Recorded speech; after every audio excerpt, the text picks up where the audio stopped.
De retour sur ce plateau en compagnie de l'école ISMOD Stylisme et Modélisme de Liberté 6, ainsi que de l'IFMC, Institut de formation en marketing et communication de Liberté 6 aussi.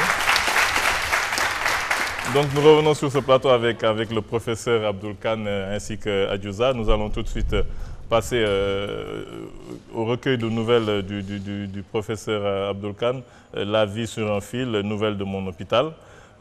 Vraiment, comme je le disais tout à l'heure dans votre présentation, c'est un livre qui est assez bouleversant quand même. Un livre qui est bouleversant parce que pour un scientifique, vous êtes vraiment... c'est un scientifique qui écrit très très bien, à mon avis. C'est un livre d'une haute facture littéraire, vraiment très, très bien écrit, avec beaucoup de détails sur la vie en milieu hospitalier. Et je pense que là, vous égratignez tout le monde, hein, tout le monde y passe, les infirmiers, les garçons de salle, même les médecins, vous n'avez pas... Peut-être vous avez égratigné un peu moins les médecins quand même, mais vous avez quand même égratigné les médecins. C'est vrai que, je ne sais pas, ça donne froid au dos, tout ce qui est décrit dedans, vraiment. Mais la question que j'aimerais poser surtout, c'est si vous en parlez, vous, en tant que praticien, en tant que chef de service dans un hôpital public, si vous en parlez comme ça, mais est-ce qu'on peut avoir un espoir? Où est-ce qu'on va? J'ai envie de dire, si vous avez l'air impuissant devant ça, où est-ce qu'on va? Je vous remercie. Je ne souhaite pas qu'on soit impuissant devant cette situation. Ce serait désastreux d'être impuissant devant la situation des hôpitaux. Un hôpital, c'est quoi? Un hôpital, c'est l'endroit où on espère tous naître, puisque c'est le meilleur cadre pour naître, le plus sûr. C'est l'endroit où, quand on est malade, on espère d'être soigné, bien accueilli et bien soigné. Et c'est l'endroit où on a le plus de chances de mourir dignement. Surtout dans ce monde où on va de plus en plus vieillir, avec beaucoup de maladies, beaucoup de pathologies, avec des soins de plus en plus complexes.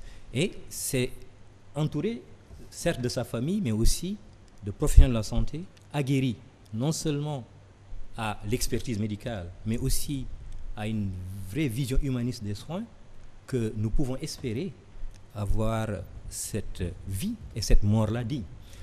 Or, l'impression que j'ai eue, parce que c'est vrai que j'ai passé pratiquement toute mon existence dans l'hôpital et dans l'hôpital public, et je peux vous assurer que je crois profondément à l'hôpital public et je souhaite vivement finir ma carrière dans l'hôpital public et nulle part ailleurs. Et croyez-moi, je suis très sincère quand je le dis, comme je souhaite vivement ne pas faire autre chose que finir ma vie comme enseignant dans le service public. Mais je pense que justement, c'est rendre service à notre pays, à notre société et à notre hôpital public que de dire, on pense quand même que nous avons un hôpital qui n'aurait pas dû être celui-ci. Et je le disais tout à l'heure, un pays comme le Sénégal, après les indépendances, était sur les mêmes standards que les autres pays. Nos aînés le disent. Paris, Bordeaux, New York n'avaient pas du tout quelque chose de plus par rapport à nos hôpitaux qui n'avaient absolument rien à envier. Et comment se fait-il qu'aujourd'hui, que des pays qui sont nés des flancs de Dakar, par exemple, en soient là?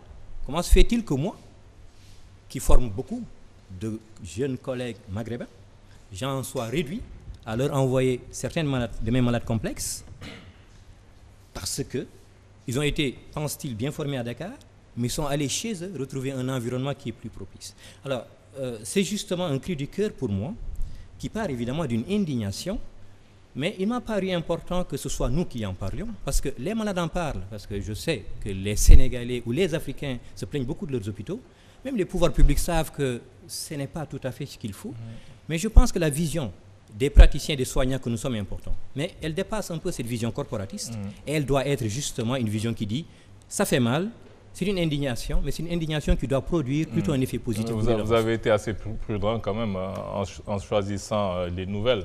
Parce que c'est quoi qu'on dit, c'est un peu de la fiction. Au lieu de faire un essai où vous auriez posé les problèmes de l'hôpital et essayer de donner, vous en tant qu'expert, en tant que praticien, des esquisses de solutions, par exemple. Là, c'est vrai que vous décrivez de manière très, très réaliste ce qui se passe dans le milieu hospitalier, mais ça reste de la fiction quand même. Et donc, dans cette fiction, il n'y a pas de projection par rapport aux solutions. On voit des cas, par exemple, d'une infirmière qui se trompe au lieu de donner une substance par rapport à une autre, et la personne qui fait un arrêt cardiaque et qui meurt après. Donc, même si c'est de la fiction ici, c'est des choses qui, sûrement, que vous avez eu à constater dans l'hôpital. Qu'est-ce qu'on peut faire par rapport à toutes ces choses-là qui sont vraiment déplorables? Je n'ai pas d'ailleurs choisi simplement la fiction, parce que c'est vrai, la fiction peut vous protéger entre guillemets. Ça protège, voilà, par rapport à tous vos collègues, par rapport à ceux qui savent lire entre les lignes savent très bien que j'ai bien voulu parler de la réalité.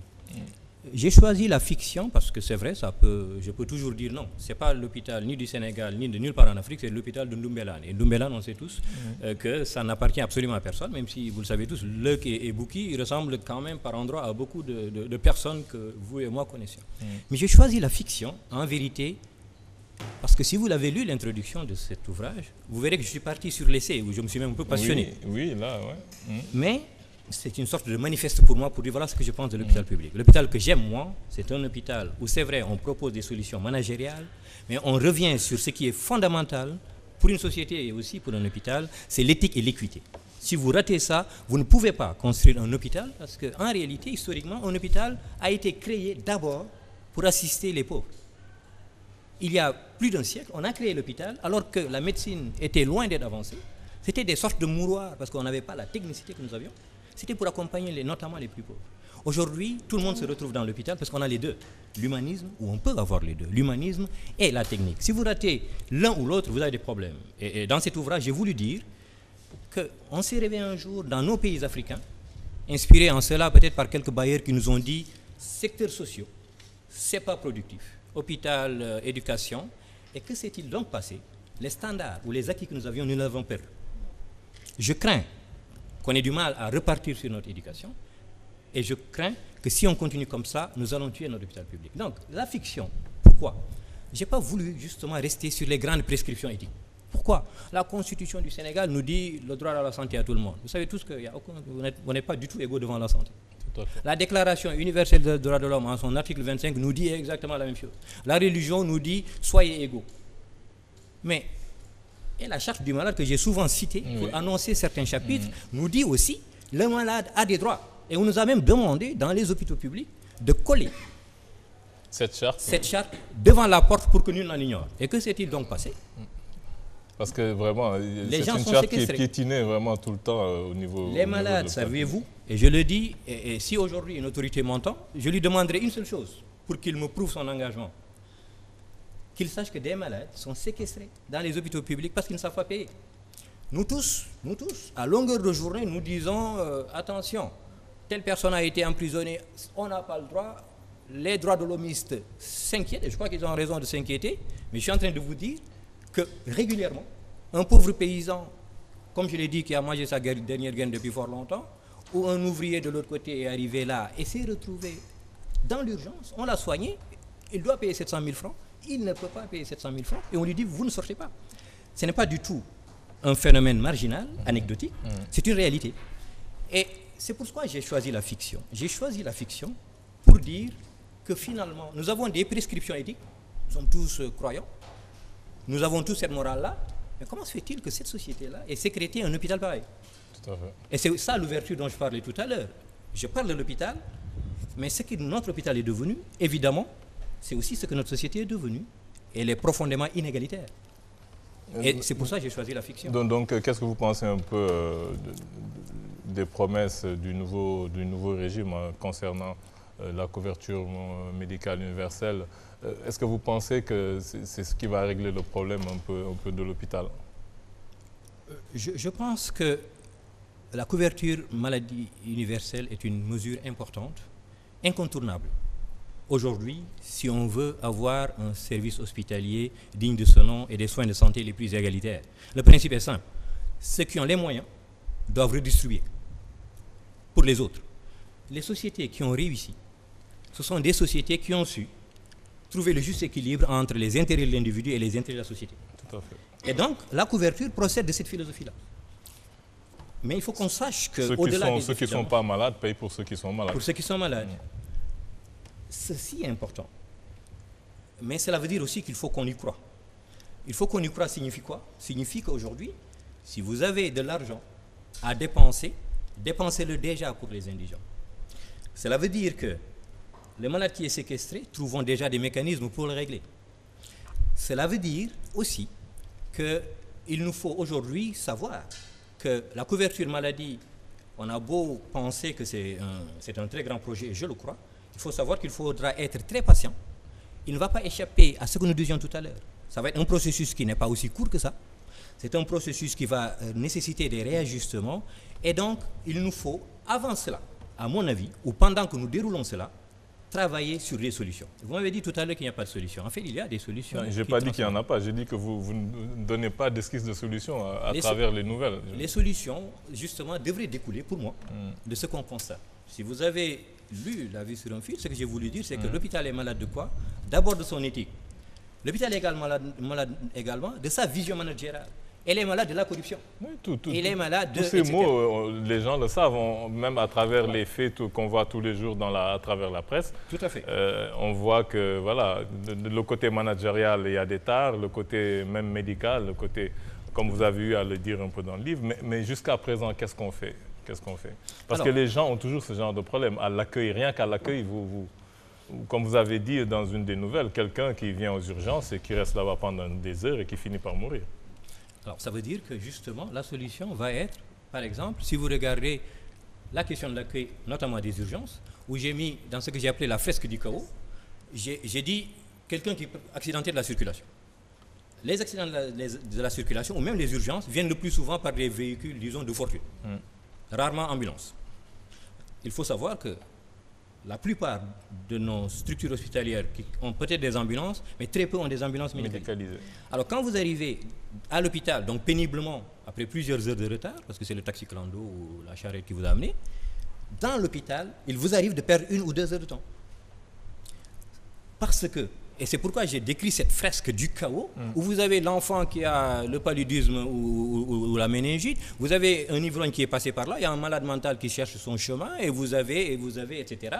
Et bon, bien sûr, en tant que cardiologue, j'ai amené quelqu'un qui fait sa crise cardiaque, tous les médecins reconnaîtront cela, qui est assis dans son coin avec son garçon timide, et c'est lui qui va être le héros. J'ai un peu noté aussi que vous qui êtes cardiologue, vous parlez beaucoup de crise cardiaque, et j'ai vu que il y avait quelque part où une infirmière pouvait dire cette telle personne a une crise cardiaque. Même dans une des nouvelles, il y a une fille de salle qui dit telle personne, il a une crise cardiaque. Vous pensez qu'une fille de salle peut reconnaître quelqu'un qui a une crise cardiaque? En fait, non, c'est plutôt arrêt cardiaque. En réalité. Le terme, c'est arrêt cardiaque. Arrêt cardiaque, est-ce qu'elle peut savoir quelqu'un qui a une détresse cardiaque, comment elle peut savoir si ce n'est pas une détresse respiratoire, comment elle peut faire la part des choses? Puisque votre émission doit servir, je rappelle que tout citoyen doit pouvoir reconnaître un arrêt cardiaque.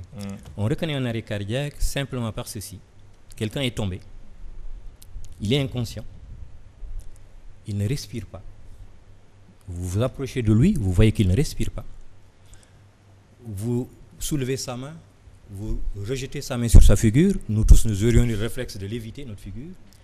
Il n'a pas le bon réflexe que sa main retombe sur la figure. Vous venez de faire le diagnostic d'arrêt cardiaque. Et nous tous, nous devrions, ça doit être enseigné, je crois, dans toutes les écoles, pouvoir commencer la réanimation. Parce qu'en ce moment-là, vous n'avez qu'une seule chose à faire, c'est le massage cardiaque. Rien que ça.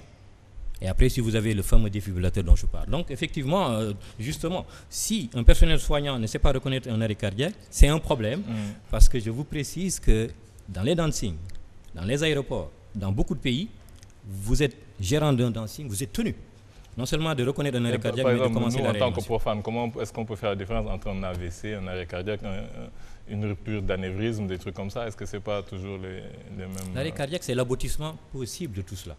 C'est-à-dire, tout peut arriver à l'arrêt cardiaque. Un AVC, c'est une paralysie d'une partie du corps, ou même le coma. Mais il est inconscient, vous le voyez respirer. Conscient, il respire. Même s'il perd sa conscience, il respire. L'arrêt cardiaque, vous avez les deux. Avant, on regardait d'autres critères plus sophistiqués, mais ces deux-là suffisent. Et quand vous avez ces deux-là, encore une fois, vous devez réanimer C'est pourquoi dans La vie sur un fil, j'ai insisté sur ces retards-là. Je vous l'illustre par un exemple. Si vous avez un arrêt cardiaque, si les secours arrivent 10 minutes plus tard, vous avez perdu 90% de chances de récupérer le malade. Alors imaginez donc dans ces fresques du chaos, et dans des structures de soins, et je vous défie d'aller chercher dans nos hôpitaux, vous verrez beaucoup de services hospitaliers n'avoir même pas le minimum pour réanimer quelqu'un. Et justement, c'est pour cette raison que j'insiste beaucoup sur les conditions de travail. Si vous avez une couverture maladie universelle de qualité, mais que vous n'avez pas des structures de soins de qualité, avec un personnel qualifié, malheureusement, vous allez dépenser de l'argent, mais pour des soins qui ne seront pas tels. Je vais te passer la parole à mes camarades, en commençant par Nina. Merci docteur, merci pour cette leçon de secourisme concernant les premiers soins à prodiguer à quelqu'un qui vient de faire un arrêt cardiaque. J'ai lu votre livre, c'était une punition pour moi, parce que j'étais obligée de voir des scènes frustrantes, de lire des histoires qui révoltent et de ne pas avoir de solution. Et de me dire, bon sang, il faut que je termine. Et je vous félicite pour avoir eu le courage déjà d'écrire ce que vous avez écrit. C'est une fiction pour vous, mais c'est des choses que vous avez vécues, que des Sénégalais et des Africains vivent tous les jours. Et quand on a la chance de ne pas aller, d'être rarement à l'hôpital, en vous lisant, on se dit, mais tiens, qu'est-ce qui se passe? Qu'est-ce qui se passe dans notre société? Nous sommes en train de perdre ce que nous avions eu de plus cher, ce que nous avions de valeureux, de rester des hommes intègres, d'être solidaires, de rester les Sénégalais que nous avons toujours été et d'être aujourd'hui une société à la limite individualiste qui ne pense qu'à elle, ou le marabout de l'autre côté qui a les moyens de pouvoir dire à ses talibés, écoute, il y a un autre malade qui est à côté, qui a besoin d'être soigné et qui n'a pas les moyens, au lieu de m'évacuer en France parce que j'ai la possibilité d'être soigné au Sénégal, faites-le pour que mon voisin, l'artiste, puisse être soigné. Et j'ai eu l'impression également de regarder Dr House. Je ne sais pas si vous connaissez ou pas, mais un Dr House africain, où des choses comme ça se passent, à part que les moyens sont de l'autre côté et nous n'avons pas les moyens de soigner nos malades. Dans Dr House, comme vous le savez, on met en avant la recherche, tous les moyens sont disponibles et les malades, on a toujours la possibilité de les soigner, de les ramener. Ici, en majorité, ils meurent. Ici, nous avons, je crois, l'intelligence et la compétence, je pense honnêtement, et je parle pour tous mes collègues africains, pour le faire, il nous faut nous organiser et il nous faut de l'engagement derrière, une volonté de tous pour qu'on offre cela à nos populations. C'est ça la grande différence avec Dr House. Nous sommes, disons, des Dr House des pays en voie de développement et ça nous frustre. En tout cas, je félicite votre travail, je félicite votre courage parce que nous n'avons pas la possibilité de le faire. Nous n'avons pas la possibilité de dire ce que vous avez osé dire dans cet ouvrage. Et j'ai apprécié également de temps en temps qu'il y ait de l'humour quand même si il y a eu des gens qui sont fatigués, qui sont malades, qui ne savent plus quelle est la solution à donner et à trouver. Je vous lis de temps en temps décrire des scènes qui sont un peu gênantes, mais qui font rire quand même. Et je vais juste à la page 65, c'est ça. Vous nous parlez de cet imam. Et ça veut dire aussi que quand on est à l'hôpital, qu'on soit président, ministre, imam, paysan, on a tous pratiquement le même traitement, sauf pour les moyens. Et je vais me permettre de parler un peu de ce passage sur le toucher rectal avec l'imam qui est... Toi, tu n'as pas choisi le bon passage. Donc voilà. Si je peux me permettre de parler de ça. Voilà un passage qu'une personne qui m'est particulièrement chère, c'est ma petite sœur, à qui j'avais donné cet ouvrage parce qu'elle est très sensible, justement. Je lui ai dit, dis-moi, qu'est-ce que tu penses que je dois censurer? Et il m'a dit, ça me gêne. Mais j'ai quand même maintenu. Pourquoi je l'ai maintenu? Mais c'est parce que malheureusement, c'est comme ça que ça se passe tous les jours. Moi, il n'y a qu'une seule.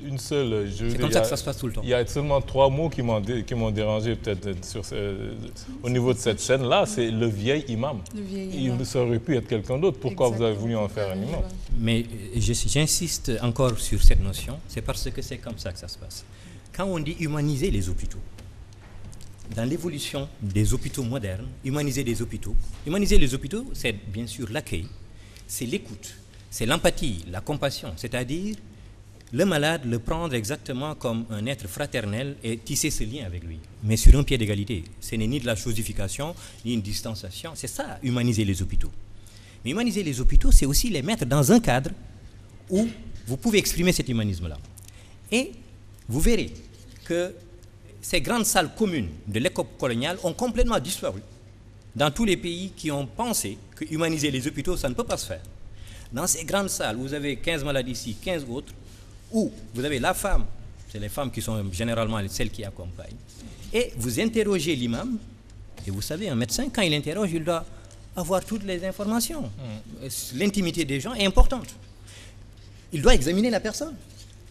Aujourd'hui, nous avons hérité de ce système colonial, ces hôpitaux, mais pire encore, après les indépendances, nous avons continué à avoir des hôpitaux construits sur ce modèle. Il y a au moins 4, 5, 10 personnes. Donc ça veut dire que de toute façon, et notamment dans des hôpitaux qui nous concernent, nous, les hôpitaux universitaires, avec nos étudiants qui sont de plus en plus nombreux, c'est là que nous leur apprenons la médecine, et c'est eux qui posent des questions, c'est eux qui examinent les gens, et malheureusement, ils le font dans ces conditions-là.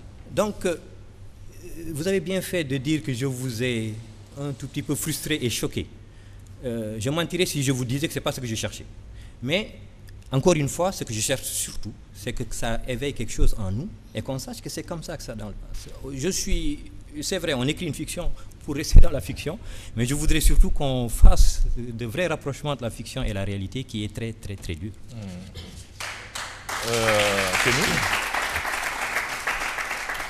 Alors, bonsoir. Déjà pour commencer, un seul mot devra résumer ce magnifique ouvrage.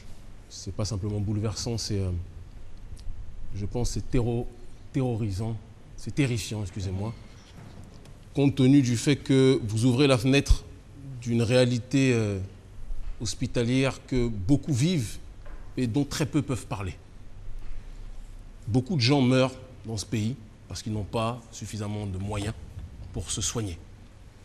Beaucoup de gens sont séquestrés comme s'ils étaient en prison dans ce pays parce qu'ils n'ont pas la possibilité de payer leurs soins.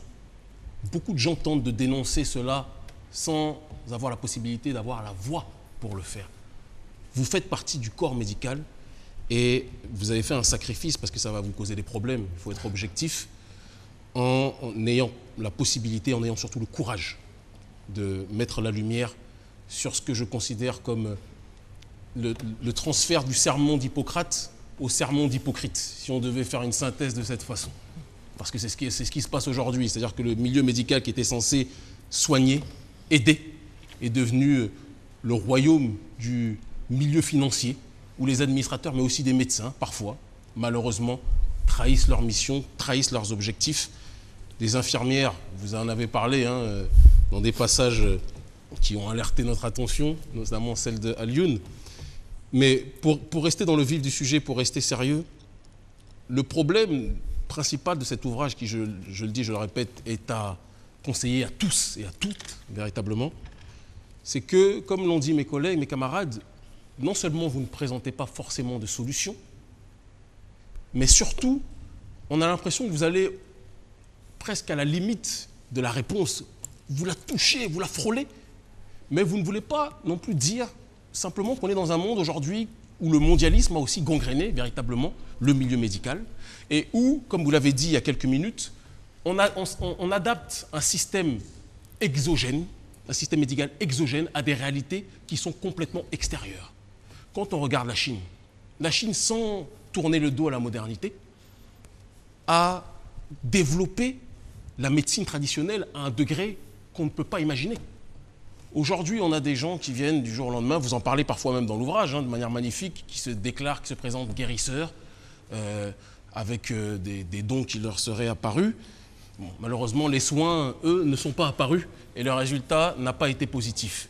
Mais entre cet excès et la médecine occidentale, pour parler des choses telles qu'elles sont, qui est présente sur le continent africain, mais malheureusement, les moyens pharmaceutiques, les médicaments sont trop chers. Vous parlez de l'assurance, la couverture de l'assurance maladie, là aussi ce n'est pas présent.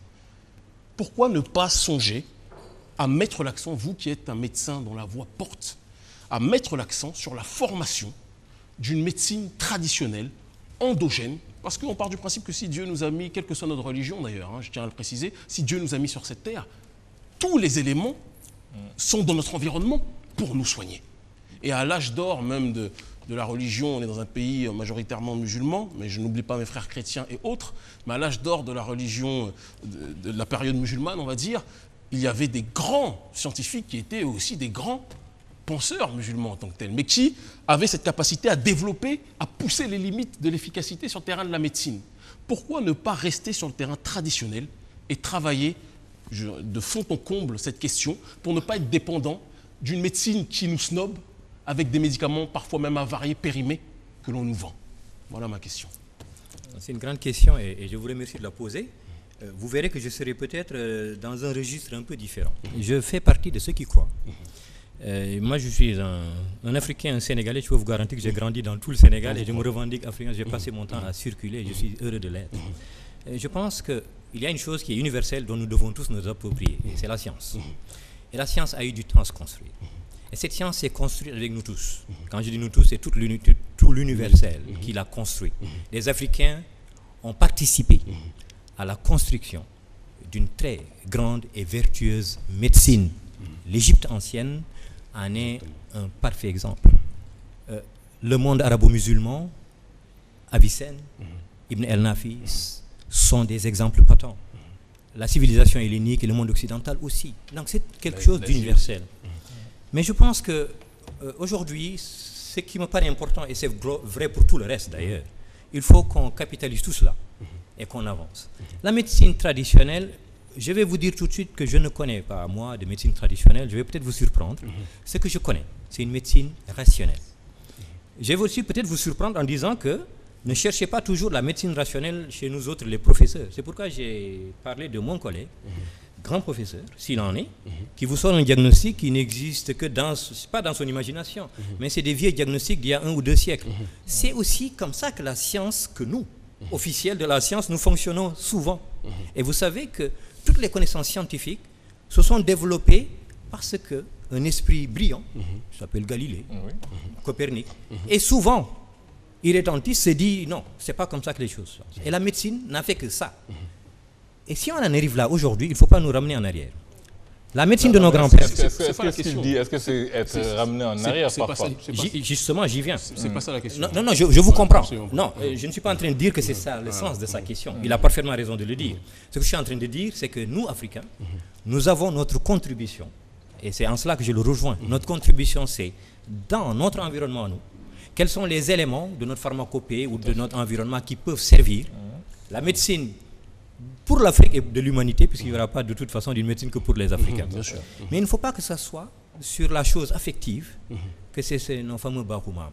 Il faut que ce soit toujours une médecine scientifique, rationnelle, c'est-à-dire qui va répondre exactement au même mécanisme d'évaluation.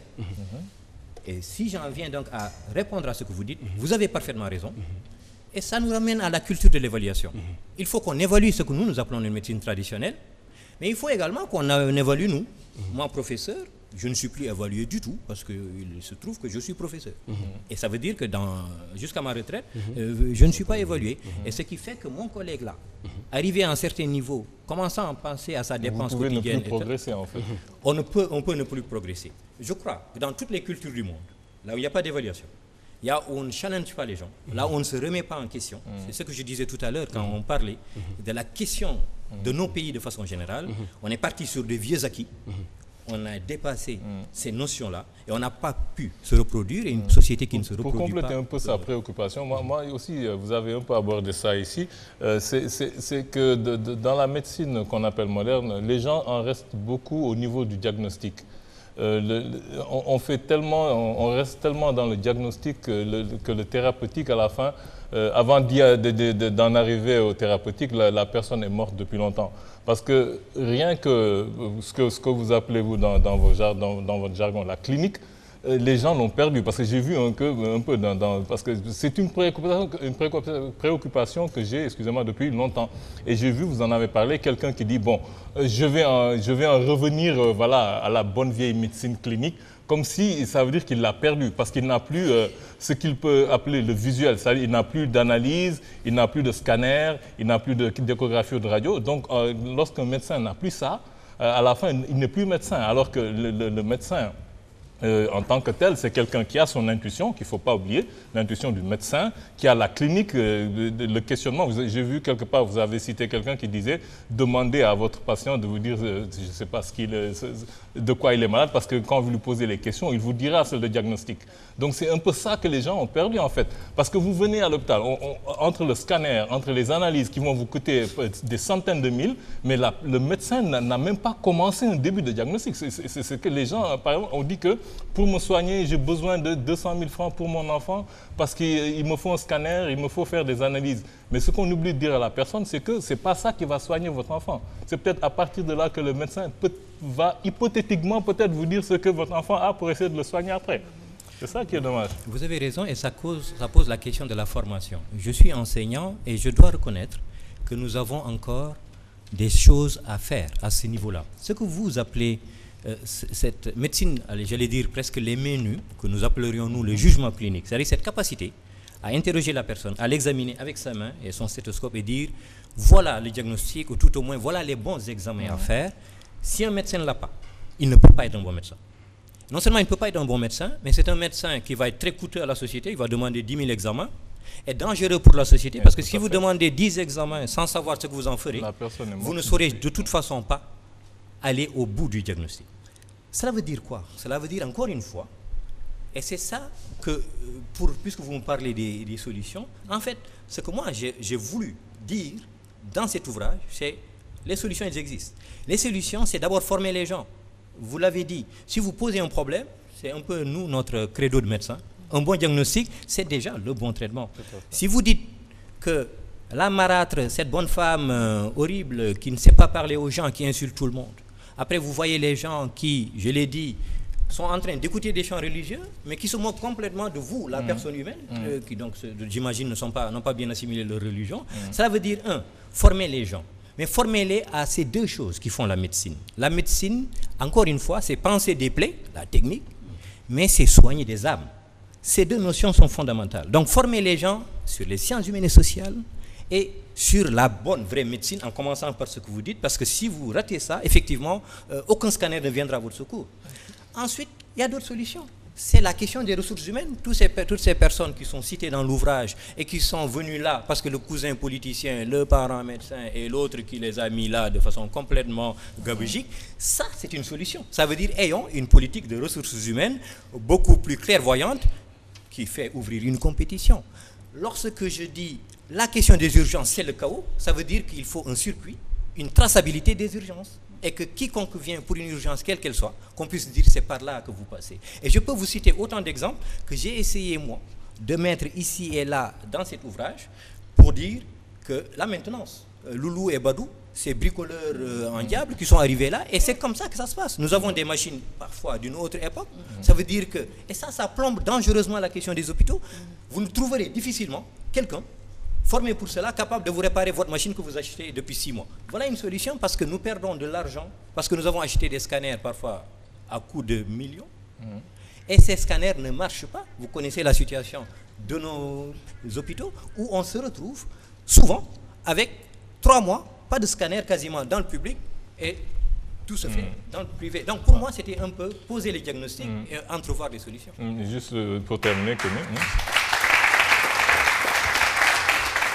On vous remercie profondément de votre explication. Il y a quand même une petite inquiétude qui demeure. Quand vous faites la dissociation entre la médecine traditionnelle et la science ou la rationalité, vous sous-entendez en gros que avant que la médecine dite moderne, qui est en réalité la médecine occidentale, je pense qu'on peut l'appeler comme ça, qui a la possibilité de bénéficier d'autres rapports, d'accord, du reste du monde en tant que tel, que la médecine traditionnelle elle-même était dépourvue ou est dépourvue de raison, de science, d'efficience en tant que telle. Alors qu'il existe dans différents endroits, je veux dire, la Chine est aujourd'hui la première puissance mondiale, je pense qu'elle donne des leçons sur le terrain médical à beaucoup de gens, je pense que vous en conviendrez avec moi. Il existe une possibilité d'étudier son environnement sans forcément être fermé au reste du monde. Je ne sais pas si vous comprenez ce que je suis en train d'expliquer. Mais on a l'impression que beaucoup de médecins africains qui étudient la médecine dite moderne aujourd'hui restent enfermés dans un paradigme et pensent que la seule solution se situe dans cette barque-là. Alors qu'on est dans un environnement aujourd'hui où, si on veut véritablement chercher, on a tous les éléments, vous le savez. Moi-même, je suis fils de médecin, je le sais. Vous le savez, d'autres personnes le savent. Il y a des recherches qui se font partout sur ce terrain-là. Pourquoi ne pas véritablement tenter de tout faire pour fusionner les sciences de notre environnement que nous avons, que le Tout-Puissant nous donne, et la médecine moderne que nous avons. C'est ce qu'on appelle un peu la médecine holistique. Voilà. Je crois qu'en réalité, nous disons la même chose. Nous disons la même chose. En vérité, ce que nous appelons la médecine dite moderne, c'est très souvent le produit de pharmacopée, y compris de la pharmacopée africaine.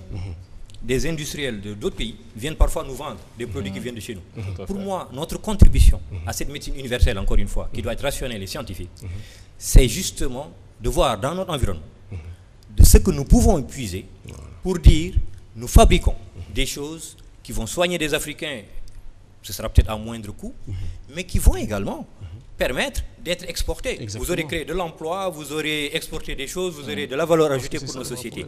Sur ça, on est tout à fait d'accord. La nuance, c'est que je veux simplement qu'on sache qu'il ne faut pas que ce soit fermé, émotionnel. Bien sûr, c'est simplement ça. Que ce ne soit pas une médecine incantatoire, ce ne soit pas une médecine comme on a l'habitude de faire, mais nous sommes tout à fait en phase. Donc nous rappelons que vous venez de publier aux éditions L'Harmattan Sénégal La vie sur un fil, nouvelle de mon hôpital, vraiment un ouvrage que nous conseillons à tout le monde, un magnifique, vraiment, très bien écrit et très bien préfacé aussi. Je pense que le professeur Masserigne Soumaré est médecin lui aussi.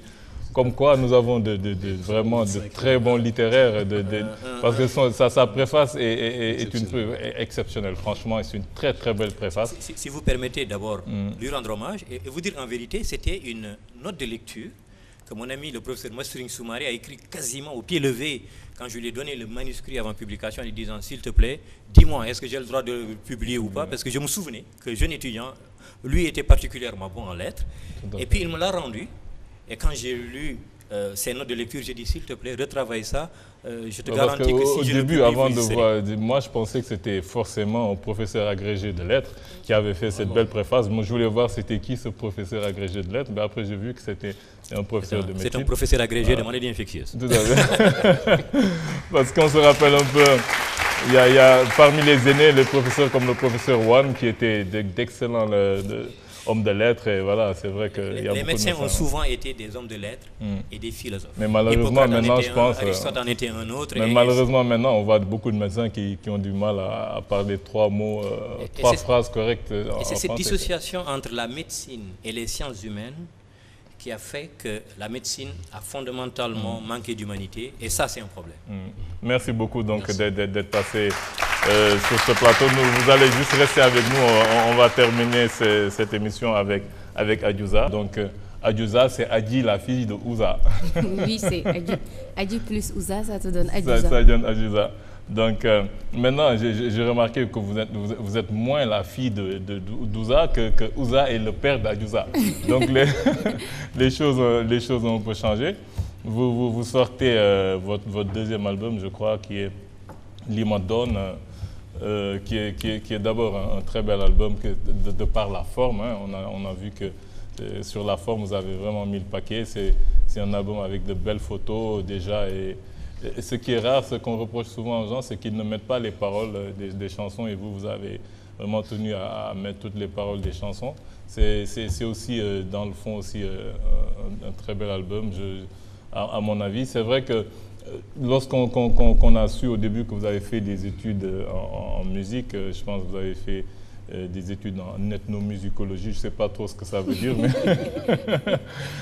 donc on se dit que voilà, normalement elle doit nous sortir des choses très intéressantes. C'est vrai que pour le premier album, je ne dirais pas que j'ai été déçu, mais bon, je m'attendais un peu à voir la valeur ajoutée que vous alliez amener dans la musique. Comment vous avez apprécié un peu ce premier album avant de parler de celui-là? Voilà, donc je vous remercie de cette invitation. Donc le premier album, ça a été préparé à peu près à Paris, parce que pendant ces moments-là, je vivais en France, j'étais étudiante là-bas. Donc c'est une année de master quand je préparais mon Master 1, que je suis revenue à Dakar pour sortir ce premier album Madou, qui a connu un franc succès d'ailleurs. Donc dans cet album-là, il y avait Nobel, c'est le titre éponyme de cet album-là. Il y avait Madou aussi, il y avait Borom Gal, il y avait aussi Aki La Faute. Déjà, sur le plan thème, je commençais déjà à raconter aussi ce que des problèmes d'immigration tels que Borom Gal, de l'immigration et aussi... Une belle chanson, ça. Voilà, et aussi la condition de la femme artiste, pourquoi la femme artiste actuellement doit-elle être sexy pour pouvoir vendre son produit. Donc déjà dans le premier album, j'abordais déjà cette question-là. Donc dans le second album, c'est juste une continuité, voilà, c'est une continuation, une continuité de tous ces thèmes-là que j'essaie de développer et qu'avec le temps et l'expérience que j'ai eue avec mes nombreux voyages, donc je raconte à peu près mes expériences et ma vision, ma philosophie dans ce second album-là. C'est vrai. Donc, comme vous dites, Limadone, vous parlez un peu de cette philosophie. Comme on le verra tout de suite après, peut-être dans votre clip, c'est un peu revenir aux sources, revenir à l'authenticité, dire voilà, je n'ai pas à copier les stars internationales, je n'ai plus à faire des greffages, je n'ai plus à me dépigmenter la peau, des choses que vous avez eu à faire et que maintenant vous avez arrêté de faire peut-être? Voilà, vous savez, quand j'étais à Paris, je travaillais dans un cabaret nommé Les Trois Mai. Donc dans ce cabaret-là, il y avait beaucoup d'autres cultures. Il y avait des Brésiliennes, des Françaises. Moi, j'étais là-bas, je travaillais là-bas pour représenter la musique africaine. Mais pendant ces temps-là, je voyais que j'imitais les autres filles que je voyais. Les Brésiliennes, avec leurs cheveux, le teint. Je voulais leur ressembler à ces filles-là. Donc après, je me suis dit qu'à chaque fois, à la fin de chaque spectacle, j'étais là à enlever mes perruques, à enlever le maquillage, c'était difficile. Et là, c'est vos cheveux ou c'est une perruque? Non, ça c'est une perruque. Et donc, pourquoi vous mettez une perruque alors que vous revendiquez? J'en reviens. J'en reviens. Donc j'étais là, j'avais vraiment des difficultés, j'avais un problème parce que j'imitais ces filles-là et après chaque spectacle, je devais enlever tous les artifices que j'avais mis. Les faux ongles, les faux cils. Je devais tout enlever. Donc je m'adresse un peu à moi dans Limadone. Contrairement à ce que pensent beaucoup de filles à la vue de ce clip-là, Limadone, beaucoup pensent que je parle de naturel et artificiel. Et ils sont complètement à côté de la plaque. Il faut aller au fond. Je parle juste d'identité africaine. Que tu sois, le fait d'être artificiel ou naturel, ça m'importe peu. Ce n'est pas le débat de cet album-là. Et je ne vais pas faire tout un album uniquement sur le naturel et l'artificiel. Ce qui m'importe... Bien que c'est important quand même. Oui, c'est important, mais pour moi, le naturel, quand une fille se maquille, il n'y a pas le problème. Ça dramatise, ça exacerbe la beauté. Donc, c'est une continuité. L'artificiel, c'est une continuité du naturel. Pour moi, il n'y a pas de problème. Et chaque fille est libre de faire ce qu'elle ressent, de se mettre en valeur et de faire ce qu'elle a envie de faire. Donc, ce n'est pas le problème, c'est pas... Mais maintenant, parce que vous n'y couperez pas, vous savez bien qu'on va vous poser la question. Et c'est pourquoi la perruque, en fait? Voilà, donc quand je parle d'artificiel, ce n'est pas une opposition entre naturel et artificiel. Tout ce que je réclame, c'est d'être africaine, de montrer fièrement mes caractéristiques. C'est-à-dire montrer votre chevelure qui est telle une chevelure. Les cheveux, j'exagère en mettant des cheveux très crépus, parce que normalement, à la base, l'Africaine tout le monde croit que les cheveux crépus, c'est moche. Donc, quand tu as une tignasse là de cheveux crépus, tout le monde va te défriser les cheveux, toi, ça c'est moche, quoi. Donc, moi, j'exagère et je mets des perruques de cheveux crépus pour montrer aux autres que je suis fière de les porter. Je ne vais pas me mettre des cheveux lisses, je suis fière de porter mes cheveux crépus, je suis fière de mon nez épaté, je suis fière de ma couleur de peau. Donc, tout ça, c'est pour revendre, c'est une revendication. Donc le clip Limadone, c'est vraiment une revendication. Ce n'est pas une opposition entre le naturel et l'artificiel. Avant de voir un peu ce clip, pour en revenir à l'album maintenant un peu plus dans le contenu, c'est vrai que Vous avez parlé tout à l'heure du morceau Nobel. J'ai remarqué que dans chaque album, peut-être le premier et le deuxième, là, il y a toujours un thème classique que vous voulez aborder. Dans Nobel, vous avez repris l'opéra Carmen, oui. Un peu pour montrer peut-être, voilà, que comme j'ai fait un peu de musique, je vais un peu montrer ce que j'ai appris par rapport à ça. Là aussi, j'ai vu que vous avez repris un opéra, mais un opéra d'un tout autre genre, c'est un opéra rock. Un opéra rock de Queen, voilà, oui, de Queen. Qui s'appelle... Maman. Oui, Bohemian Rhapsody. Bohemian Rhapsody au départ. Un morceau voilà, qui a montré toute la folie d'un Freddie Mercury en son temps. Vraiment un magnifique morceau que vous avez très bien repris. Nous avons reçu la semaine dernière Imani aussi qui avait fait une très belle reprise de Bohemian Rhapsody. Vous l'avez intitulé Maman. Tout ça aussi, c'est pour montrer un peu... même si je touche à tout, je fais un peu, je connais mes classiques. Hein. C'est très bien d'ailleurs, c'est de la culture générale. Donc Rhapsody aussi, tout ça, je l'ai acquis dans le cabaret là. Quand je travaillais dans ce cabaret-là, il y avait beaucoup d'autres cultures qui venaient chanter là-bas. Et c'est cette influence-là que j'étais d'apporter, moi, à mon mbalar. Quand tu écoutes bien le mbalar que je fais, c'est vraiment du mbalar fusion. À chaque fois, j'essaie de mélanger mon mbalar avec d'autres sonorités. Je suis dans la logique de l'enracinement et de l'ouverture. J'essaie de mélanger pour avoir quelque chose de nouveau, pour... avoir quelque chose qui peut accrocher le public sénégalais. J'essaie d'être différente, au fait. J'essaie d'être différente dans le style et dans la musique aussi. Donc, il y a aussi un magnifique morceau, Tjay Love, je pense que ça a été le tube. Moi, la première fois que c'est vrai que vous avez sorti le single, là, je me suis dit, vraiment, c'est ce qu'on attendait d'elle, ce qu'elle devait apporter de nouveau par rapport à son background et tout. Vraiment, c'est un morceau vraiment musicalement que j'ai trouvé vraiment superbe, mais aussi là aussi sur les textes, sur le fond, je trouve que c'est assez paradoxal quoi, vraiment Adiouza. Parce que vraiment là aussi, la fille qui hésite entre celui qui lui donne de l'argent et celui qu'elle aime, et voilà, elle ne peut pas lui dire qu'elle l'aime pas, mais elle accepte ses cadeaux, elle accepte les 4x4, elle accepte... Mais vraiment, ça aussi, c'est un paradoxe quand même. Mais c'est l'amour à la sénégalaise, tout le monde connaît. Parce que voilà, vous n'aimez pas quelqu'un, mais vous n'acceptez pas ses cadeaux. Mais les filles ne diront pas le contraire. Les filles ne diront pas le contraire. Non, moi, ça, je trouve vraiment, accepter des cadeaux comme ça. À la limite, vous acceptez du chocolat, des fleurs, mais une 4x4 pour une personne que vous n'aimez pas. Mais les filles ne diront pas le contraire. Surtout par rapport aux paroles. C'est-à-dire, par rapport aux paroles, il y a quelque chose qui est vraiment, qui va tuer la personne. Parce qu'elle ne dit pas, par exemple, sama xol kenen mo fa nek. Quand on dit, par exemple, sama xol kenen mo fa nek, ça veut dire qu'il reste de la place. Peut-être maintenant, mais sama xol kenen mo fa fess. C'est grave, donc ça veut dire que le gars, il n'a aucune chance en fait. Mais c'est en quelque sorte le mbaran. C'est pour dire le mbaran autrement. De Tjay Love, donc, c'est vraiment du mbaran, quoi.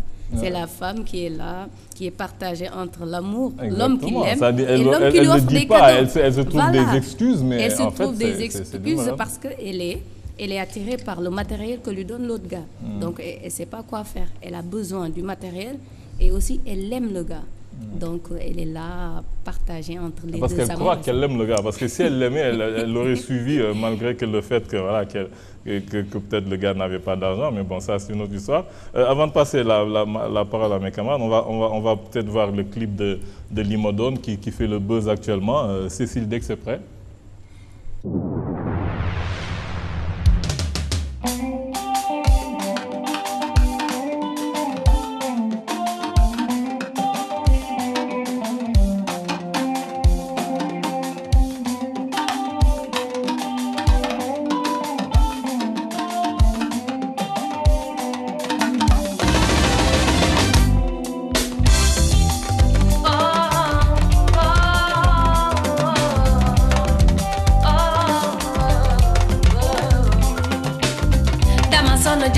chaque greffage jëndi cheveux naturel wala défrisage damay diw di xeesal di maquillage ngir nu roog Nicki Minaj bëgg doon Beyoncé wala Madonna Rihanna wala Lady Gaga duma tax a soppi melukaan déedéet ma bañ loolu mooy lan la gëm li ma doon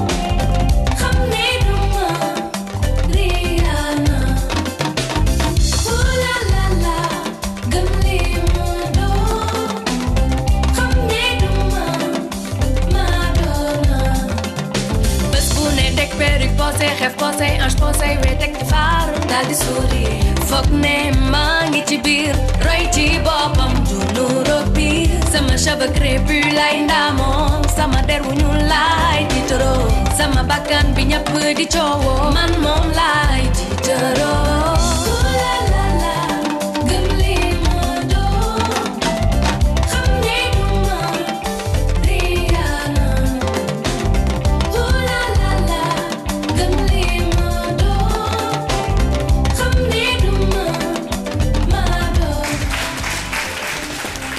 par les maîtres du genre, c'est-à-dire Gelongal, qu'on salue au passage. Nina, qu'est-ce que tu penses de l'album? Très bel album. Déjà la pochette inspire et donne envie de l'acheter. Belle photo. C'est pas qui a fait la photo, elle est très réussie. Et quand on parle de marketing, elle vendra bien son album. Je ne sais pas maintenant si ça se passe bien côté vente ou pas. Ça, c'est une autre question à laquelle on va revenir tout à l'heure. Et je vous félicite pour déjà le travail que vous avez pris la peine de faire, de nous mettre les textes dans la pochette de l'album, comme Alune venait de le dire. Et je vais vous demander, vous avez tout à l'heure parlé de succès du premier album. Est-ce que quand vous parlez de succès, vous nous parlez des ventes ou bien vous nous parlez du fait que votre clip était sur toutes les chaînes de télévision sénégalaises? Je parle surtout de la vente aussi, parce qu'on a vraiment, je ne vais pas dire gagné beaucoup d'argent, mais j'ai récupéré l'investissement dans le premier album, ce qui n'est pas le cas dans le second album pour l'instant. Mais ça avait bien démarré dans mon premier album. Quand je fais le bilan, j'ai beaucoup gagné avec les concerts et les tournées en Europe. Surtout les prestations. Voilà, surtout parce que, comme vous le savez bien, ici, les droits d'auteur, on ne gagne pas beaucoup avec nos droits d'auteur. Donc, j'ai récupéré mon investissement à travers les spectacles et les concerts. Alors, Nul Cook respecte. Quand vous parlez de revenir de vous poser des questions sur qui vous êtes, l'Africaine qui est fière de ses cheveux naturels. J'aurais bien aimé vous voir en nappy, au lieu de vous voir avec la perruque crépue. Oui. On verrait ce que ça donne, ce serait très joli. Je ne revendique pas nappy. Non, malgré que je garde mes cheveux crépus maintenant, je ne défrise plus, mais je ne me revendique pas du tout nappy. Je ne suis pas nappy. Je ne vais pas attendre que les Américaines créent ce courant-là pour moi aussi aller vers ce courant-là. Donc, je ne suis pas nappy. Je vous taquine un peu parce que je ne vois pas la raison pour laquelle on nous parle aujourd'hui de nappy alors que Myriam Makeba avait sa tête rasée. Bien sûr. Pendant des années, était comme ça. En 2013, 2012, voilà. 2011, on nous parle d'un courant nappy. Donc, crise de conscience. Qui date pas de 2013. Heureusement. Les choses, c'est cyclique. Heureusement nous, de notre temps, lorsqu'on était plus jeunes, on appelait ça kinaps, nappy. Heureusement qu'elle nous dit qu'elle n'est pas nappy. Heureusement. Des choses qui reviennent comme ça, c'est cyclique. Heureusement pour elle. Coup de cœur. Princesse à Paris. Moi, c'est mon titre préféré. Pourquoi? Parce que vous reprenez Dodi Doni de Sekouba Bambino quand il était au Bembeya Jazz. Oui. Et vous reprenez très bien Sekouba Bambino. L'autre chose, c'est que vous avez choisi un artiste africain. Pas ce que vous avez toujours fait, Caramel. Demba vient de citer tout à l'heure la chanson dans ma main. La dernière chose, Adiouza, vous nous avez chanté Ndanan. Je ne sais pas, je me suis vue un peu dans tout ce que les artistes sénégalais font et je ne voyais vraiment pas, pour moi, si je me trompe, vous me dites non, que vous chantiez une chanson dans laquelle vous nous citez tous et leaders, Marème Faïsal et tout ça. Pourquoi? Donc voilà, Ndanan, c'est une très longue histoire au fait. Ndanan, c'est Ndanan déjà pour définir, c'est le virtuose, quelqu'un qui a du talent, du charme, prestance, quelqu'un de doué. Voilà, c'est difficile. On traite de Ndanan. Tout le monde, voilà, Ndanan. Dès que tu es habillé en tenue traditionnelle, on te dit Ndanan maintenant. Donc c'est difficile à définir. Mais moi, mes Ndanan à moi, ce sont des hommes de valeur, des personnes qui m'ont soutenu dans des moments difficiles, mon fan club qui a toujours été là parce que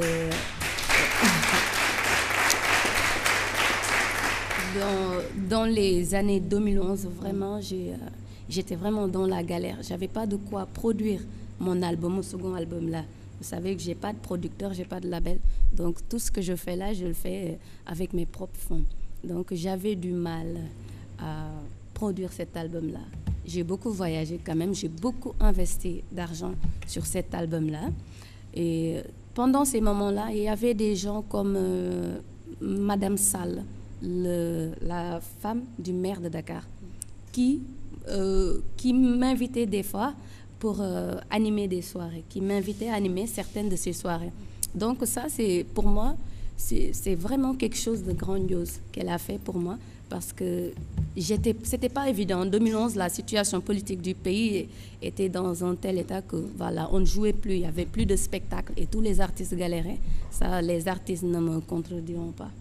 Donc j'étais vraiment dans la galère, ça il faut le dire. Et j'ai eu le président Diamé aussi qui m'appelait souvent pour animer ces concerts. Donc il y avait des gens qui croyaient en moi, qui ont cru en moi et qui m'ont supporté. C'est pourquoi, pour le rendre hommage dans cet album-là, je les ai chantés pour cette fidélité en amitié. Pas du Loyan, mais et ça m'a semblé être c'est du remerciement, quoi, en fait. C'est du chant. Ça m'a semblé être du Wayan et Adjouza. Non, ce sont mes amis, c'est pas du Wayan. On fait du Wayan avec des gens qu'on ne connaît pas. Est-ce que Madame Sall, la première dame, vous a offert une voiture et de l'argent? Une voiture? Confirmez-moi, s'il vous plaît. Non, pas du tout. Je ne crois pas que la première dame est dans cette optique-là d'offrir des voitures. Non, non, à moi, on ne m'a pas offert. En tout cas, je vous félicite. C'est très beau et j'ai adoré écouter Une princesse à Paris. Je félicite également le parolier et surtout pour le refrain. Merci. Excusez-moi, je tenais à remercier quand même les paroliers de cet album-là, les DJ Awadi, Fou Malade et Daradi Family, qui m'ont aidé à écrire les paroles de Limadone, et aussi Biram Nek Ndiaye, qui a traduit les paroles de Chey Love, c'est lui qui l'a écrit. Et l'autre là qui a... aussi, Oui, j'écris, tout le reste c'est moi. Tout le reste c'est moi, mais je cite les morceaux qu'ils ont participé, surtout Limadone. Je félicite DJ Awadi, Fou Malade et Dara du Famille. Permettez-moi, je ne sais pas, mais la prochaine fois que vous reprenez l'album, un titre, je vous suggérerai d'appeler l'artiste. J'aurais aimé entendre Sekouba Bambino dans Une princesse à Paris. Ça aurait été magnifique. Ah oui, oui. Vraiment. Une très belle voix. Merci beaucoup. Moi, je vais être beaucoup plus court. Hein. C'est un album qui permet à beaucoup de gens issus de l'immigration, en tout cas d'autres pays africains, de se familiariser beaucoup plus avec le Wolof. On sait aujourd'hui que la musique est un très grand outil d'intégration africaine. Et lorsque vous avez la démarche, en plus de mettre les paroles pour qu'on puisse encore plus se familiariser avec cette magnifique langue qu'est le Wolof que nous apprenons, nous autres immigrés africains pour l'instant, eh bien, on ne peut être que touché par votre démarche. Et donc, d'emblée, on vous remercie parce que vous nous donnez la main, vous nous tendez la main en essayant de nous familiariser avec une langue qui est la vôtre, avec une culture qui est la vôtre et qui, au final, est l'un des premiers outils du panafricanisme. C'est votre dimension, c'est votre démarche. Vous aviez eu l'occasion auparavant de dire que vous n'étiez pas une artiste politique, contrairement à votre papa. Moi, je vous ai découvert récemment, je ne vous le cache pas, et je me suis dit, mais c'est de la publicité mensongère. Cet artiste est véritablement politique. Politique, c'est quoi? C'est Politéa, participation à la vie de la cité. Lorsque on écoute Limadone, lorsque vous critiquez le choix des personnes qui veulent, enfin vous ne critiquez pas, vous n'êtes pas dans une position de juge, mais que vous expliquez que votre démarche n'est pas de copier les autres, mais d'avoir votre identité propre, c'est un choix politique. Lorsque, dans Mondialisation, vous nous chantez un magnifique morceau, qui, moi, je l'ai écouté avec d'autres personnes qui me traduisaient les paroles que je ne connaissais pas, évidemment, et que vous fustigez un système de pensée qui, aujourd'hui, en réalité, n'est rien d'autre que l'ultime étape du colonialisme, quand on parle du mondialisme aujourd'hui, quoi qu'on puisse en dire, vous faites de la politique. Et donc, j'ai une question à vous poser.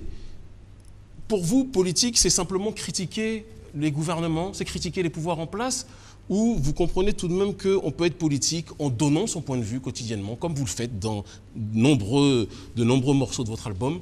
Comment vous vous situez par rapport à ce terrain-là? Est-ce que vous avez évolué sur la notion de la question politique? Et je terminerai juste en disant, vous êtes dépigmenter la peau auparavant. Aujourd'hui, vous retrouvez votre teint. Rien que pour ça, normalement, on devrait tous vous applaudir parce que c'est un acte éminemment politique, ça aussi. Voilà. Comment vous situez ? Quand je dis je ne suis pas politique, tout le monde sait que mon père faisait de l'art militant. Donc il n'hésitait pas à dénoncer le pouvoir, tous les pouvoirs qui étaient en place. Donc il n'hésitait pas à dénoncer et à prendre position. Pour moi, ce n'est pas le cas. Je ne suis pas dans cette même optique-là, dénoncer les déboires d'un pouvoir ou bien les manquements du pouvoir. C'est pas ma voie. Je n'ai pas choisi cette voie-là dans la musique. Mais en tant que femme africaine, quand même, j'ai besoin de comprendre. Par exemple, dans cet album-là, c'est juste une recherche d'identité, de connaître la place de l'Afrique dans le monde. Parce que après, quand je voyage beaucoup, quand je vois le racisme que subissent les Africains à l'extérieur, tu vois, en Italie, je vous raconte une petite anecdote. J'étais là, on était un groupe de Sénégalais, 4 Sénégalais, on passait devant, il y avait un blanc qui venait, mais quand tu nous as aperçus, il a changé de trottoir. Donc, devant ces faits-là, et quand tu vois aussi que les sans-papiers sont menottés et reconduits dans leur pays d'origine de force, là, tu te dis vraiment, il y a de quoi se demander son identité et de se demander la place de l'Afrique dans le monde et de se demander est-ce que nos gouvernants sont vraiment en train de faire le travail qu'il faut pour qu'on se fasse respecter à l'extérieur. Parce que moi... Donc vous posez la question quand même vis-à-vis des gouvernants, de manière implicite. Je ne suis pas politique. Non, je reste... Vous êtes dogmatique. Je ne suis pas politique, mais c'est des constats, au fait. Vous n'êtes pas dans la politique politicienne. Voilà, c'est des constats, voilà. Je voyage, je fais des causes. Les jeunes Africains qui sont prêts à laisser leur peau en mer pour s'en sortir. Donc tu te dis qu'il y a un problème en Afrique. Donc quand j'entendais M. Niasse trouver une solution miracle, tout de suite, j'ai beaucoup rigolé parce que c'est vraiment dire que tous ceux qui étaient là, tous les policiers qui étaient là depuis 1960, ils ont été incapables de trouver une solution pour l'Afrique. Tous les Africains réunis, tous les grands philosophes et tous les grands intellectuels africains réunis n'ont pas trouvé une solution pour l'Afrique. Là, on est à la ramasse. Même les pays comme la Chine et tout, quand je vois à quelle vitesse elle y va et se développe, là, j'ai vraiment peur et j'ai peur pour l'Afrique et je suis inquiète pour la jeunesse africaine. Et professeur Kane, je ne sais pas si vous avez quelque chose à ajouter avant de terminer cette émission par rapport à la musique d'Adiouza et à son combat. J'ai bien aimé et la question et la réponse, puisqu'on lui a donné le choix entre deux façons de faire la politique. Et je crois que c'est deux façons de faire la politique et on n'y échappe pas. Et je pense que vous avez cité deux personnes qui sont, je crois, très importantes. C'est M. Ouza Diallo, que j'ai eu l'honneur et le privilège de connaître. Personnellement, et puis vous avez parlé de Myriam Makeba. Et cette dernière, lorsqu'on lui disait, le moins qu'on puisse dire, c'est que Myriam Makeba était quand même engagée. Quand on lui disait, mais vous faites de la politique, vous êtes engagé, il dit non, je ne sais pas ce que vous appelez être engagé. Je dis ce que je vis et ce que je sens. Et je pense que vous avez donné le choix à Adiouza et elle a dit j'opte pour la deuxième solution. Et je pense que la politique est une affaire tellement sérieuse qu'il ne faut surtout pas la laisser aux politiciens. Exactement. Nous, tous citoyens, nous devons donner nos opinions et dire ce que nous pensons de nos sociétés. C'est un très beau mot de la fin. Ouais. Si tu permets, excuse-moi. On a parlé de son papa que tout le monde connaît. Elle a rendu hommage à sa maman dans Mama. Elle ne parle pas très souvent de sa maman, hein, tout ça. Et moi, je vais lui raconter une anecdote. J'ai rencontré sa maman en 2004 en train d'aller voir un ancien ministre de la République pour chercher une bourse pour ses enfants. J'ai été témoin. Et franchement, j'aurais aimé de temps en temps que, même si tu le fais dans la chanson, de lui faire le coucou autrement, parce que c'est une femme très, très, très brave. C'est une très grande brave. Donc, ce sera un peu le mot de la fin. Nous avons été très heureux de vous recevoir, Adiouza. Professeur Abdoul Kane, ce fut un plaisir réel de vous recevoir et de parler de votre livre. Nous remercions aussi Ahmed Khalifa Niasse d'être passé sur ce plateau. Nous remercions nos nouveaux chroniqueurs, Nina Pendafay, Kémy Seba, et tous les téléspectateurs qui nous suivent tous les vendredis aussi tard. Nous remercions le public, nous remercions tous les techniciens de la 2STV. Donc nous vous disons c'est reparti pour une troisième saison à vendredi prochain, Inch'Allah.